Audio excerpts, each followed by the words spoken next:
Dear YouTubers, welcome to Real Turkey channel. This is Atilla Yeşilada, greeting you from Istanbul. It's the third day of the religious festivity which we call Bayram, but in Arabic it's called Eid al-Adha, the pilgrimage fest, the Hajj fest. So we're on vacation, but I'm not.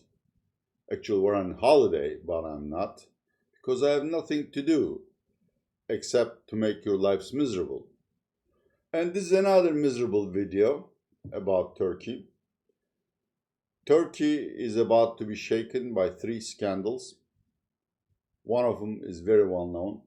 It is that Turkey's inflation statistics are severely underestimated.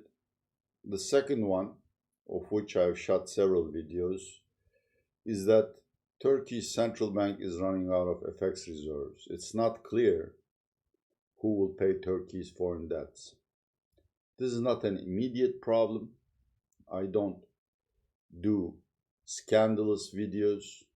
I don't go for headlines. I'm trying to give economic and financial information. The third burst today into the national press, which is that our health ministry, which I trusted very much, apparently either by mistake or by orders from President Erdogan, is underreporting COVID-19 cases.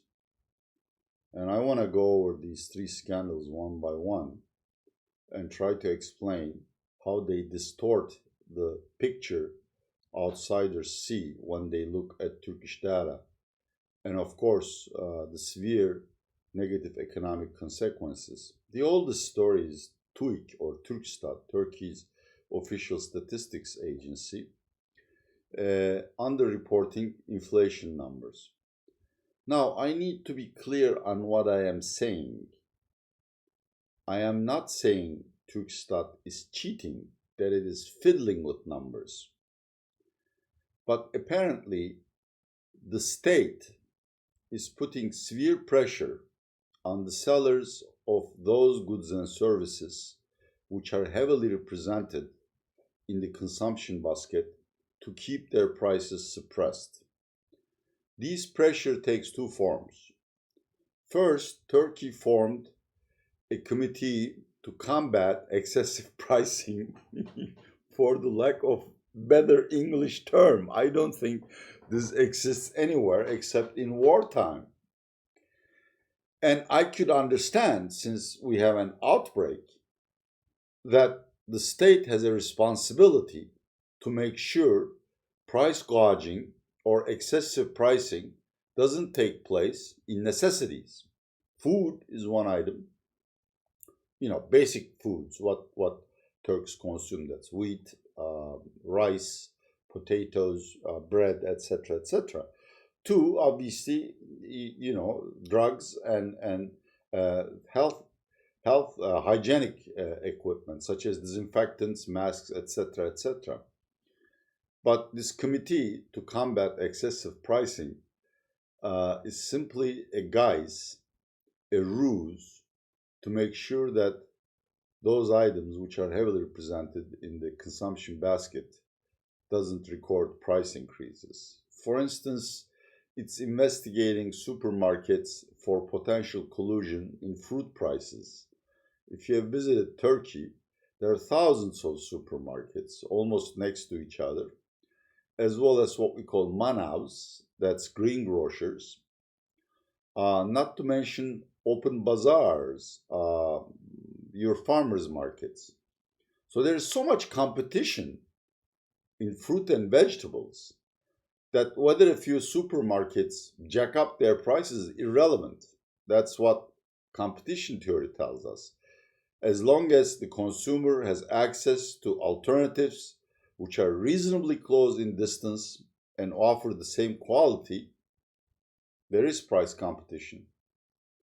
So the second way is either the surveying agents from Turkstat or other public officials are warning markets and retailers to temporarily lower their prices the day they are going to be visited for price collection. Turkstat collects data twice or three times a month. So I am Attila Yeşilara. I am selling gizmos, which have a 5% weight in the consumption basket. And my price is $10 per gizmo. I receive a call which says, today your price is going to be discounted to $8. Otherwise, well, otherwise, you know what's going to happen. You know, it's one of those things. You may wake up with a dead horse's head in your bed, kind of veiled threat. So I discount my prices just for that day. Turkstat comes in, records my price as $8 per unit, so inflation doesn't go up. The second problem is central bank reserves. Central bank reserves are vastly overstated. Now, Turkey's gross reserves are roughly $90 billion. You would hear from economists who think net international reserves are a better measure of the strength of a central bank or a country's ability to repay its foreign debts. Technically, that's true, but practically, the central bank can use all the FX reserves on its balance sheet to defend the Turkish lira and to pay off debts. Of course, if banks ask for the FX deposits they have placed with the central bank would say, sorry, I have used them all, but that's a different question. That's a question which involves Turkish depositors and savers. But from an international perspective, the measure of the true strength, the measure of the ability to pay foreign debts is central bank's gross reserves. So that figure on the balance sheet, I'm really sorry, is roughly $90 billion. But Turkey's foreign debts to be paid over the next 12 months is roughly $160 billion. There is no theory on how much FX reserves a central bank ought to hold, but there is a rule of thumb. The FX reserves available for foreign debt payments or currency intervention ought to be equal to 1 year's worth of foreign debt payments. So, according to that rule of thumb, Turkish central bank is running way, way short of the norms. But that's only the tip of the iceberg. Of those $90 billion, $30 billion are spot gold.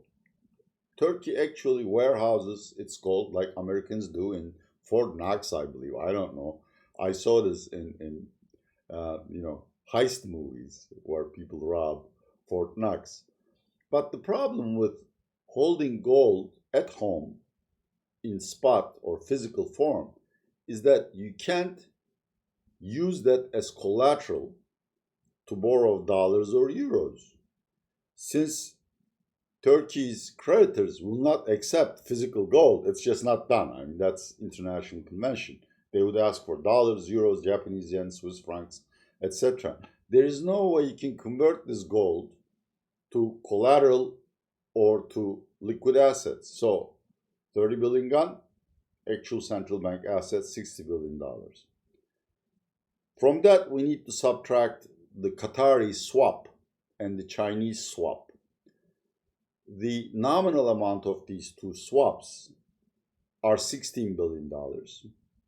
But unfortunately, these swaps are in local currencies. So Turkey pledges to pay Qatar, if Qatar needs it, the Turkish lira equivalent of $15 billion. And Qatar makes an equivalent pledge to pay Turkey the Qatari riyal equivalent of $15 billion if Turkey needs it, which is fine. But you can't exchange Qatari riyals because it's not a liquid market. A friend of mine told me that, who works for an international investment bank. For obvious reasons, I shall not mention his or her name. But the daily trading volume in London in Qatari riyals is roughly $65 million. So even if our central bank wishes to convert this Qatari riyals into dollar to pay off foreign debts or Turkish depositors, it will take, a couple of years? Put it this way, it will be faster to go to Alpha Centauri than to convert all those Qatari riyals to American dollars. So we get $60 billion, we reduce another 16, it's what, $46 billion? Yeah, not really. Because central bank has also signed swap agreements with Turkish commercial banks to borrow dollars in return for Turkish lira. And these are worth at least $58 billion. So 46 minus 58, what is it? My math is bad. But a reasonable assumption is that central bank actually operating with roughly $15 billion of gross foreign currency reserves. There are many definitions of bankruptcy. I would believe it's one of those.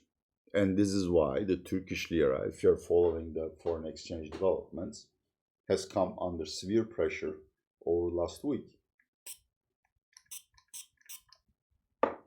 And yesterday, Bloomberg published an article which further justifies my assertion that central bank is running on empty, which is that public authorities, I don't know which these are, could be central bank, could be presidential palace, could be banking regulator, BRSA, has urged banks not to buy spot forex for the needs of their clients, but to buy TL forward, to buy forwards settled in TL. Now, for those of you who are active in financial markets, would know that there are two types of forward agreements. In one, you settle in the item or in the currency in which the contract is signed. So if you have a 6-month dollar forward with a bank or a company for a certain exchange rate, say dollar TL to 7, then at the end of those 6 months, the issuer of that contract has to pay you in dollars for the nominal amount of the contract. Then there are non-deliverable or cash settled forwards, where the issuer of the contract, the selling side, the party that sells the contract, settles in any currency or cash or whatever. And these are the kind of forwards that Turkish banks are asked, politely urged to accept. Since Turkey, Bloomberg says, has a very shallow interbank forward market, banks would have to go to Turkish central bank to buy these forwards, which they use for the commercial transactions of their clients. Which means, they will get a paper saying, I owe you, $1 million at the end of 6 months at X exchange rate. And at the end of the 6 months, if the exchange rate deviates from what's mentioned in the contract, the difference would be settled in TL. So central bank actually would accrue a lot of potential liabilities, which we call conditional liabilities, which are off-balance sheet liabilities, and in the United States, at least where I know the regulations, they need to be disclosed separately, off-balance sheet items. But in Turkey, Turkish central bank would assume more and more liabilities, that's debts, but it won't affect its balance sheet. To me, this shows the desperation of the Turkish authorities in terms of the shortage of foreign exchange. But these are economic matters. What really, really annoys me or angers me is that today it has become apparent that the Turkish Ministry of Health is underreporting corona or COVID-19 numbers. This is from Worldometer. That is the seven-day moving average of new Turkish corona cases. You would see how incredibly smooth the data is. It's almost as if it's drawn by a ruler. Let me show you what I mean by showing the worldwide cases. This is from Bloomberg. Look at the global case data and the case data for the 9 countries depicted in the lower, smaller graphs. You would see substantial fluctuation, right? Which is natural. I mean, you are collecting data over 80 million people or 60 million or whatever. And of course, in some days there would be more, and in other days there would be less cases. Not in Turkey, my friends. This is Turkey's daily new patient chart, as smooth as a baby's bottom. And of course, both medical authorities and people like us who know something about statistics have long suspected these numbers. And in fact, I wrote an article in Turkish on 25th of July asking whether corona reporting was correct. And today, I'm sorry, this is in Turkish, didn't have time to go over the Western press to find an appropriate headline, but you have to trust me, I'm translating it. The article says the governorate of Malatya, a central Anatolian town, has announced corona patient cases which clash with those numbers published by Ministry of Health. Let me give you the details.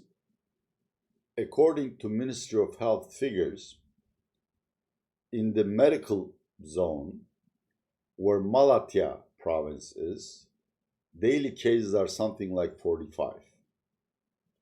The governor of Malatya, who, by the way, is not elected, but appointed by the government, so he's a public official, he's not an elected official, a state servant, I'm sorry, not an elected official, says they have 200 cases per day. Remember, Turkey has 81 provinces. And this is just one province where the difference between officially reported data and what the governor claims is the true data is roughly 150 per day. So the official Turkish corona count is slightly less than 1,000. You can pretty much estimate what the actual case is. And in fact, believe me or not, but I collect data from local press in Southeast and many central Anatolian towns like Sivas, Malatya, as well as in interior Aegean towns of Kütahya, Manisa, Balıkesir, Denizli, etc. It appears to me that the reported cases, locally reported cases, are higher than the official statistics announced by the Ministry of Health on a daily basis. How many cases do we have? Rather than the 965 or 980 announced on Friday, only God knows. Let's say 2,000. But that's not the issue. The issue is the bond of trust is broken between the nation and the government. Look at this table again to illustrate my viewpoint. You are seeing the official case reporting by Turkey, and it looks like we haven't reached final victory, but we are very close to it. We have this virus licked. And what's the consequence? Complacency. As in the United States, for instance in Florida, or as in England in pubs, people don't care much about the virus anymore. They're like, oh, okay, well, I just listened to the health minister. I mean, we had 900 cases over a population of 80 million. My chances of catching the disease is as good or as high as being struck by lightning. So what the hell? Let's drink together and let's hug each other, brother or sister. This is pernicious. This is really playing with public health, my health, your health, if you live in Turkey. And if these claims are true, if the health ministry doesn't come up with a very good explanation, two things will happen. First, there would be a political earthquake.